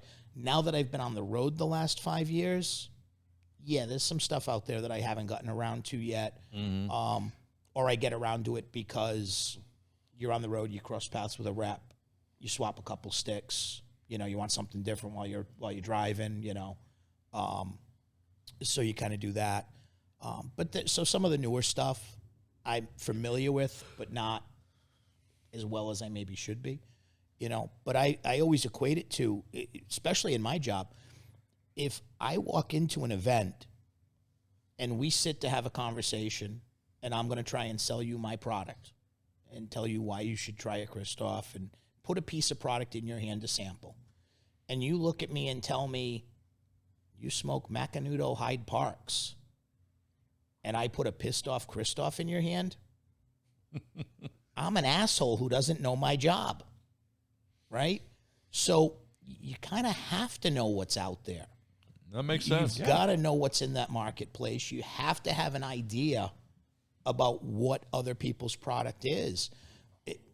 I've never understood the concept of getting pigeonholed into only smoking XYZ product. And it's funny, I think a lot of us that have smoked for a lot of years go through that stage. Yeah, I was about where, to say. You know, there was one particular brand that I smoked religiously, day in and day out. Well, listen, as from a consumer standpoint, taking away the sales side of it, right? We're all creatures of habit. Yeah. Right? There's a lot of cigar smokers that they smoke on a budget, right? I get the opportunity to get out 3 days a week to have a cigar and enjoy it. And I've got $15 to spend that day. That's it. That's my budget. Well, you walk into a cigar humidor and it's overwhelming, right? Mm-hmm. So do you gamble and spend that $15 on something that maybe you don't know? Maybe somebody hasn't walked in the humidor with you, so you're not able to get some feedback or advice on it. You're just staring at this product, and it looks good to you. But if you pick it up and it's not your wheelhouse and it's not your flavor and it's not your profile, there's no putting it down. Yeah, you blew and your going to spend it. yeah. I've just blown my 15 for the day. I'm going to sit there and I'm going to smoke it and I'm going to suffer and I'm going to be miserable for it, right? So it's tough. I mean, it's... No, I get it. And that's another thing that the events, I think, are good for, because I've tried stuff coming out of that bag, you know, that handout bag that I wouldn't have bought at gunpoint. Oof. Right. You know, would not have bought at gunpoint. Yeah. And some of them are great. Some of them are okay. Some of them are like, whoo, this is not for me. Yeah. You know, and I'm okay with putting it down. Yeah. You No, know? it's just, but we reach that point where you're gonna reach for what you know. Yeah. No, I get We're that. creatures of habit. Yeah. It is what it is. And If I'm going to spend my money, I want to know I'm going to enjoy it. And I had to be kicked off that rock, man. You know, I'd come in here and I'd gravitate right to that particular brand. Yeah. And it was the proprietor here. He's like, "What's wrong with you? What are you talking about?" I said, "How long you been coming in here?" And at that point, it'd be like, I've been doing business with him 10 years, right? He goes, "When are you?" He goes, "Turn left." Right. I'm like, "Huh?" He goes, "Turn left." I was a strong believer when I worked retail. I would go in twice a year and tear everything off the walls in my humidor, put it all back someplace different. Because consumers are such creatures of habit, you walk into that humidor, you know exactly where that box is, where your stick is. You get tunnel visioned. You don't see anything new. You grab it, you walk right back out, right? Could have been a snake in the next box. You wouldn't have known, huh? Right? Yeah. So I would mix it up twice a year. Now you've got to go walk around that room and find that cigar again. Or, better yet, you're going to find something else to try Yep. that you might actually enjoy. Well, I harken back to there was a time in my cigar journey, I think it was probably about maybe 3 or 4 years. I went to this small cigar shop out in Midtown Sacramento, and I pretty much smoked nothing but their brand. Didn't venture out at all. Before that, I went to, and I'm not going to name the retailer. It was a big retailer back then. And the person would be behind the register. He looks at you. You look at him. And you see all these cigars. It's sensory overload. And you're like, well, I don't want to walk around looking like a dumbass, so I guess I'll just grab something. And at that time, I was like smoking early, so it's like, okay, I don't want to get anything too expensive. It's no big deal. So you grab something. Like you say, if it's bad, you kind of suffer through it. Yeah. And that's the big thing with the brick and mortars, and it's a real relief that a lot of the brick and mortar proprietors now are getting behind the counter, actually engaging you in the humidor, and not treating you like a dumbass, just asking you simple questions like, "Hey, what do you usually smoke?" Okay, well, you know what?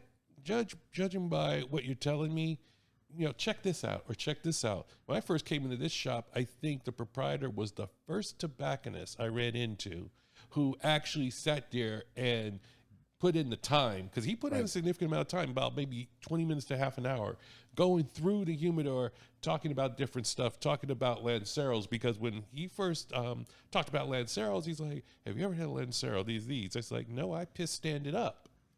So he says, oh, no. Let me explain this to you. It's like, let's have some, as he says, and you guys know this, he says, let's have some fun. Yeah, that usually means your wallet going to be a little lighter when you leave. And I walked out of there. Oh, and then he hearkened me to the black cabinet. All the special stuff. All the special limited runs and beautiful stuff. So, and I've told this story a million times on the podcast. I mean, I walked out about $400 or $500 lighter, just grabbing sticks to try, and then just really expanded my horizons. Yeah. But it's funny you say that, because I'm a strong believer that if you're a retailer, you should go into the humidor with your consumer. Oh, absolutely. Right? But conversely, there's a lot of consumers in the marketplace that I'll talk with at events, or even when I was in retail. They don't want you in there with them because they feel like, why are you watching me? I'm not stealing anything. I just want to look around. Yeah, but right? If you're good at your job, you can read those people. I mean, you might miss one once in a while, but by and large, if you got half a brain in your head, you can figure out. Yeah. But it's a big segment. It's probably 50-50 between the guys that actually want you to walk in there and want the input and want you to teach them something while they're in there, versus those that just want to go to the box they know. Yeah. Well, but what they've got, a lot of that can be solved with just one simple question. Hey, is there anything I can help you with? 100%. Yeah. Fuck off. I know what I'm doing. Okay. Okay. I love Craig's. Can I talk you into a bad decision? Yeah. So definitely. For me, it's, again, newer cigar smoker. I had the benefit of my dad who smoked and being brought around here for so long that I wasn't smoking as a teenager, but I had sat in here and I'd heard, Rocky Patel. I'd heard LFD. I had the brand names in my head.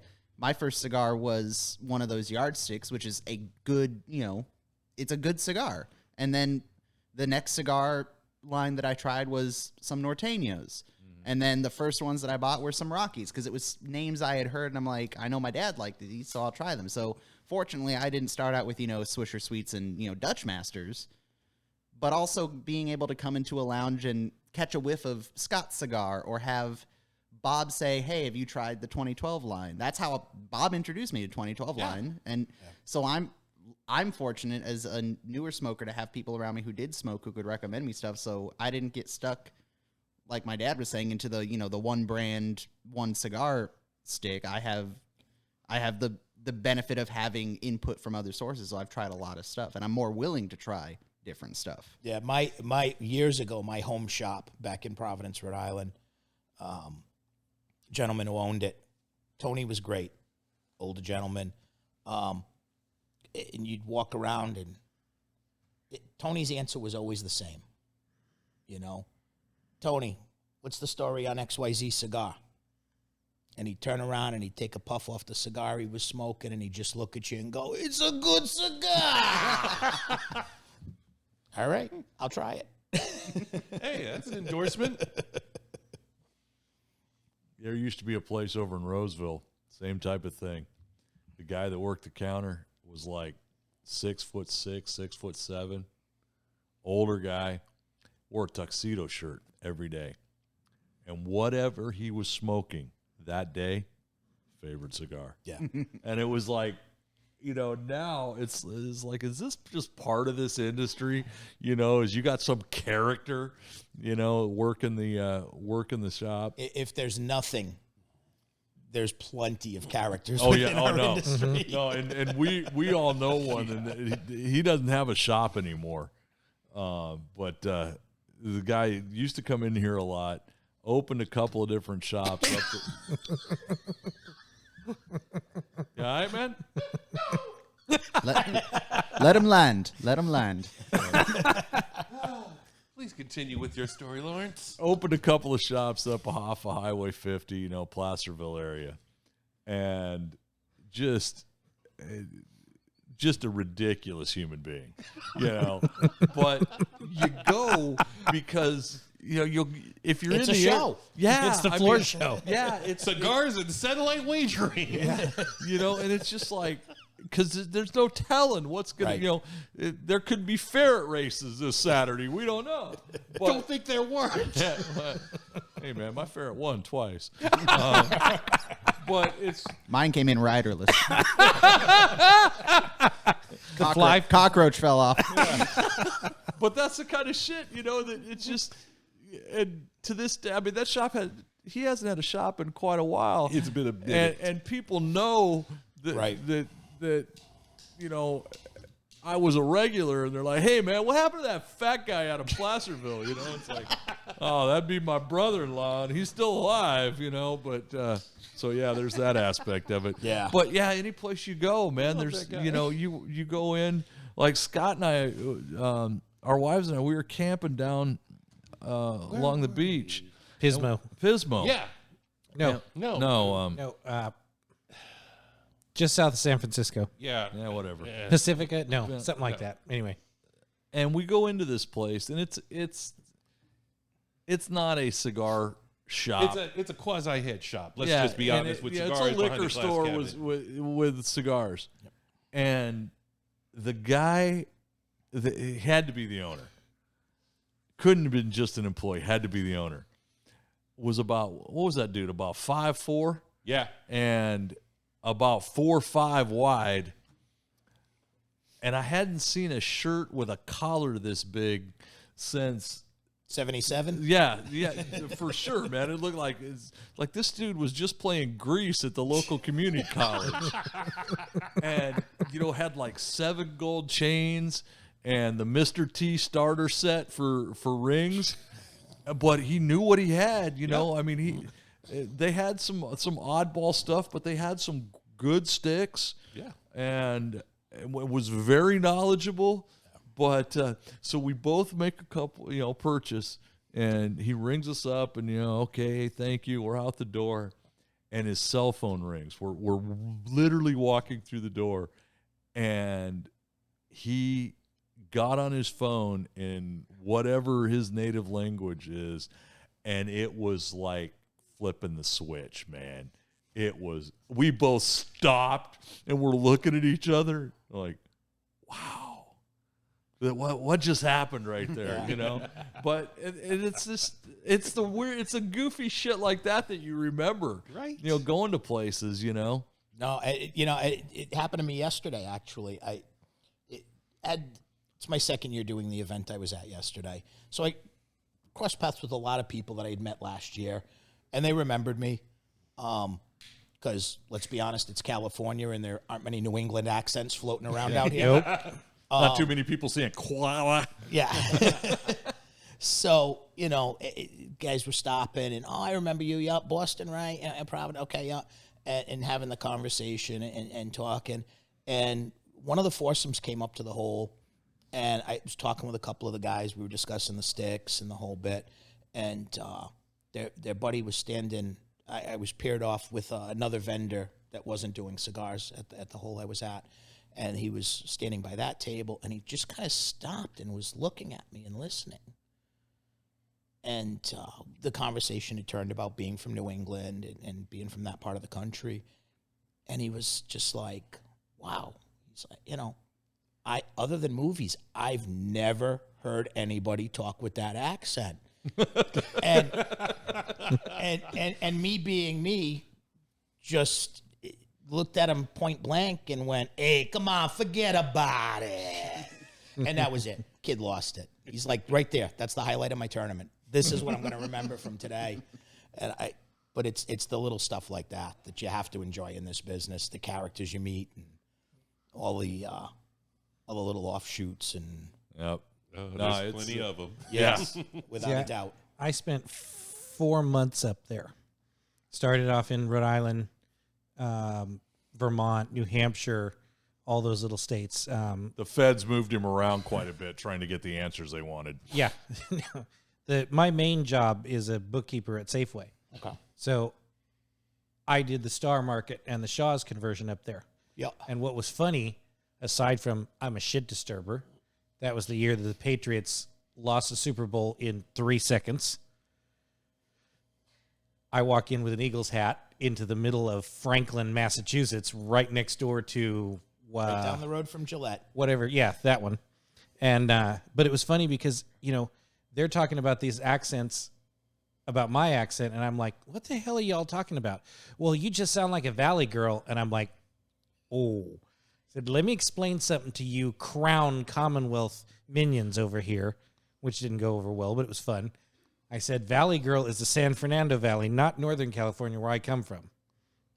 But the cigar market up there is different. Yes. You know, it's a little bit bigger, I think, than we are in some states. In Vermont, I found 2 shops in the entire state. You couldn't smoke in public, and you can't smoke inside a shop either. So it was like, this is weird to be here. And you actually found the only 2 stores in Vermont. Yes, I did. One in Burlington and one in Montpelier. So it would have been, see if I can remember. You probably found, is it Garcia's? I think so. I think that was one of them. It's been a minute. And you probably found Howie's. Yeah, Howie's was the other one, yes. Yeah. In Burlington, yeah. Yeah. Uh-huh. Yep. Yeah, you know, it's funny, though, that's been a large adjustment for me coming to the West Coast from back there. Being from Rhode Island, Rhode Island's got a population of 1 million. But there's roughly 35 cigar shops in the state of Rhode Island. And probably 27 of them have full liquor licenses. God bless America. Right? So you can sit, have your drink, which is great because, listen, Northern Cal, yeah, you see a little of that seasonal affection, right, that Southern Cal or Arizona doesn't necessarily see. But in New England, once the holidays cross and you get into January, depending on where in New England you are, I mean, there's 1.5 feet of snow on the ground. It's dark at 3:30 in the afternoon. You go home. You know, I was in Vermont in February. I get it. Yeah, right. You know, you're done. Like, there's no, I'm going to be out for the night. We're doing this. We're doing that. That's that window of time where everything kind of constricts. So, but if you've got the bar, well, now it's a game changer, right? Because now they've got reason to come out and sit in a chair and have that cigar. And it creates a great cycle from the business side of it, because what happens? You buy that cigar, you get that first beer. Well, the beer's gone, but I still got cigar left. Give me another beer, right? Oh, hey, I still got cigar. Give me another beer. Okay, that becomes problematic. We have a shop locally that has a beer and wine license, and when they first opened up, I get over there, same philosophy. Have my cigar, have a pint, finish off the pint, but the cigar's not finished. And that was the time my wife was working retail in the car business, so she would get home on some of her shifts at like 11:30, midnight. It's a weeknight. It's like, you know, I'm off by around 2:33, so I'm left unsupervised. So what do? Go over to the cigar shop, pound a few beers, but my bar tab, man, it was like, I don't think I got out of there. The average was probably about $60. Yeah. 60 to 80. And if I had 2 cigars, it was even worse. Right.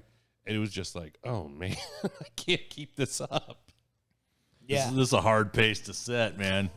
Yeah, no, but but that's what it does, though. It creates that cycle, right? It Because, like absolutely you say, does. all right, now I've got a drink in front of me, and I just finished my cigar. Well, you got something short. You got a small cigar. I'll take something short for a second cigar and just kind of finish it off. But as a retailer, you love it because it's at a time of year, especially like I said, New England in that winter doldrums. How else are you putting people in chairs? Yeah. And the proprietor of that particular shop, I mean, was smart in this regard. He'd have the game on. They had about 3 TVs, so they'd have the game on during football season. So Monday night, he'd just truck in a whole bunch of pizzas. So I was like, well, I know where I'm having dinner tonight. Right. Yeah. Of course, that free pizza translated to anywhere from $80 to $120, but I had dinner a was good time. free. Yes. But I had a good time doing it. Yeah. Yep. No, that's. I think that's something that we don't realize how much we're lacking here in California by not being able to, have alcohol and Yeah, and no, like I cigars. said, it's been my biggest adjustment coming back. I mean, fortunately, living in Las Vegas, I have those options. Yeah. Yeah.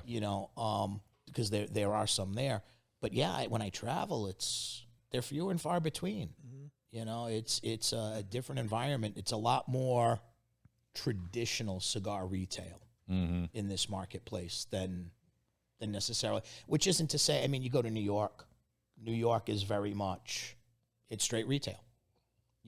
The handful of cigar bars in New York are relegated to places that were grandfathered in Manhattan, right? They've been there forever. But the rest of the state is excluded. Vermont, clearly, with its 2 stores, doesn't have it. Massachusetts has about 7 scattered around the state. New Hampshire has a few scattered through the state. There's one guy in Maine with a beer and wine license. Yeah. Found him. He's a character. Oh, yeah. He is a character. Well, and it's funny because the Burlington one, right? I stop, I get a few cigars from him, introduced me to my favorite Davidoff line, and I'm like, where can I go smoke? He goes, you can't. I'm like, what the hell? He goes, you know the park down the street from the college? I'm like, yeah, I know where that is. He goes, you're up from the store that you're at. I'm like, yeah. He goes, go ahead and smoke there. That's about all you can get. It's freaking 1 degree outside, and my dumb ass is out there trying to enjoy a cigar. That lasted all of 10 minutes, and I went back to my hotel. You didn't have enough winter clothes. No, that's when Dude, when you pay the cleaning fee on the Hotel rental room? car. Yeah. No bullshit. I'm smoking in this car. You got your hands around the front of the cigar, like, keep me warm. Yeah, no, I took all my hunting gear, and it wasn't enough. It was bad. Or you do like one of our friends does when he gets the rental car. Don't put this secret out there. Okay, I won't. That's not a secret. Everybody knows that trick. Cigar hacks 101. It's amazing. Every It's good amazing cigar the rental. smoker knows that trick. It's amazing the rental car companies haven't caught on yet, Yeah. but they don't. Yeah, there's some jackhole from Avis listening right now going, aha! Asshole. Scott's Everyone never used to- running from Avis again. Yeah, that's what it is. Mm-hmm. Oh, man. All right. Round the table? Round the table, man. You started off. Dude, what? I hate using this line because it comes up every time. You get me into a Lancero. It's one of my favorite sizes. Cameroon's one of my favorite leaves. The flavor is just incredible. We're an hour and 43 minutes into the podcast and rolling, and I'm about right with where I'm at for my Lancero. So are you. Look what I learned. I know you learned it. You learned it, boy. But, Wow. What the hell was that, you saltine American? what can I say? I'm a cracker. I enjoy cheese. What do you want? The Kristoff's line is great. I don't mind saying this in front of John. It's a line that I have not paid enough attention to, and it's through the podcast that has gotten me to pay more attention to it because I smoke them on the show. So it's one that if you haven't tried it, if it's in your shop and you've looked at it and went, yeah, I'm going to go to my regular as we were talking about, stop. Pick up one of them, talk to the proprietor, get the one that's right for you, and try it. You really should. Because with 18 facings in the line, they got something you're going to like, man. I mean, Yeah, that's it really is just a matter of have we as reps done the right job of putting the right mix into that particular store? Yep. Right. And I mean, it's been a good line since day one when I found it. And like I said, there's a couple things that, are not maybe necessarily my wheelhouse, but it's still a good cigar. It's somebody's wheelhouse or you wouldn't still be making it. Exactly. So, I mean, hey, thank you so much, man, for coming out and just hanging out my with us. pleasure. And anytime you're in the neighborhood, please let us know. Please come on by. Definitely. And Mike's always open. yeah, for sure. And I got to point. You guys got to point me to those because I'll pick up a couple of those. You'll like it. If they're going away eventually. There's plenty of boxes in the back right now. Oh, all right. Me without a big overcoat. But yeah, it's like I said, I found a lot of stuff, and it's kind of it's become kind of a comfort, place for me. If I come in and it's like, it's a day where like you said, man, I just want I want what I want. Right. I want something I know what I'm getting. I know it's going to be a good stick. It's going to be a good draw. It's not going to come on, going to blow up on me. I'm going to be able to get the band off when we get there. Yep. It's just, and it's always one of those sticks, man. It's always a good stick. So. No, like I say, I could work for a lot of companies, but I'm more than happy with where I'm at. Don't plan on going anywhere unless they make me. There you go. Okay, well, I'm going to say something. I know Greg's going to groan at this, but, I'm going to use my rating system from 0 to take your ass to flavor country. And I've taken up residence in flavor country, and apparently you just got a new job. You are going to be my Kristoff Cigar Sherpa. Oh, there we go. I need guidance here into the ways of Kristoff, because this is the second in the Kristoff line that I've tried, and it's not disappointing. It's fantastic. As you can see, my fingers are about to be burned because I'm just smoking through this, just, enjoying the flavor. Mm-hmm. It's really enjoyable. It's fantastic, and I look forward to trying more in the Kristoff line. And I'll tell folks out there, if you got Kristoff at your brick and mortar, or if you don't have a brick and mortar you go to, order a couple online, man, because these are fantastic. Yes, they are. Yep, it's just a solid line all the way around, man. There's something for everybody in there, whether you're new smoker, old smoker, light smoker, dark smoker, whatever. There's a Kristoff out there for you for sure. Definitely. Right. Anthony, how many you've smoked a couple of different Kristoffs. So this is the third Kristoff. You gave me, and I'm not familiar enough to remember the names of all of them. You gave me, I think it's the bigger torpedo that's in there, the darker one. Which one is that? Perfecto? That's the Vengeance Perfecto. Vengeance, Okay, yeah, so I've had a Vengeance Perfecto, and then the first Kristoff I ever smoked, I think it may have been the Western rep before you, was in the shop here for the short time I was working here, and he asked if I had tried Kristoff. He said no, and he handed me the big Vengeance, and I'm like, thank you, I think. And it took me a while before I smoked that one because I'm not typically a darker cigar smoker. Right. But because that was to the point the darkest cigar I'd ever seen. And I'm like, I'm going to save that until after I've eaten a significant portion of food because I've heard his horror stories. But I smoked it. I'm like, okay, that was really good. And then when he handed me the Perfecto, I'm like, okay. The Perfecto on the Vengeance to me is my favorite size. I think so. I agree with that. But for sure. On that blend, there's something about that Perfecto that just smokes different to me anyway than either of the three other sizes in that segment. I've put a handful of people, friends of mine, what are you smoking there? I'm like, here, hold on, I'm gonna get you one. The Sumatra. Yeah. If you're gonna hand somebody a Kristoff, hand them the Sumatra, because if they don't like that one, they don't need to be smoking cigars. Yeah, I don't give a shit what they smoke. If that's they don't one like of those that's middle of the road, and dead it's just center it's medium, just, plenty of flavor. Yeah, plenty of flavor, easy to smoke. Yeah. Put a decent cut on it and just light it, sit back, and shut up.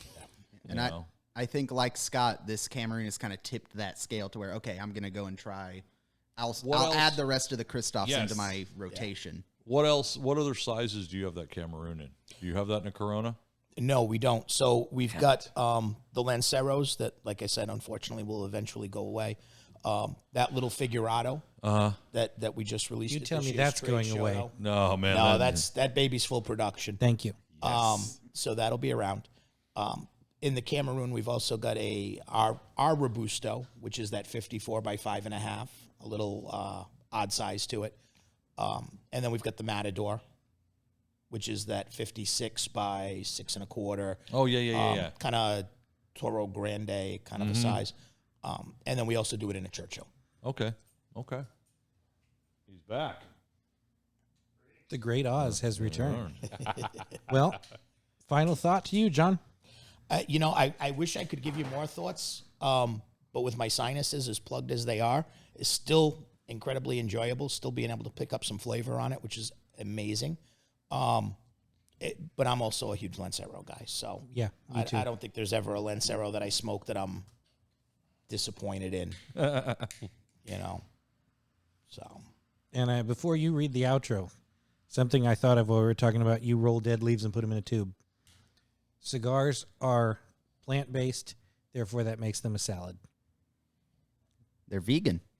Hey. Indeed. Hey. I'm not wrong. You cannot argue with me. Well, all right. Looks like this smoke is to the nub, and of course my liquor glass is empty, so I think it's about that time.